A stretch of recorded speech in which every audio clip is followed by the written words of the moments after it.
Lapsed, kelleks te suurena saada tahate? Arstiks, õpetajaks, politseinikuks. Joonas, kelleks sina saada tahad? Mina tahan saada tuulepüüdjaks. Oo, kes see on? Alguses on see lihtsalt tunne. Soov teha midagi erilist ja väljakutsuvat, mis paneb silmad särama. Ajapikku muutub see tunne aga otsuseks. Otsuseks omandada amet, mis eeldab ülimat täpsust ning kriitilist mõtlemist.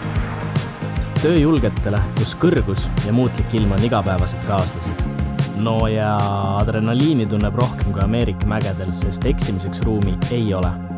1 aastaga on otsuse tulemiks praktilised oskused, mille järele on nõudlus nii siinsamas Saaremaal, mujal Eestis kui ka üle maailma.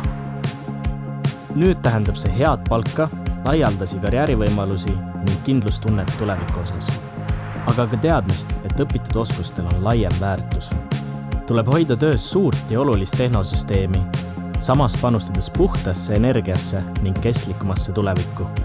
See tähendab elukutset, mis ei jää ainult mõtteks, vaid millest saab elutee. See tähendab, et lapsepõlve unistusest saab reaalsus.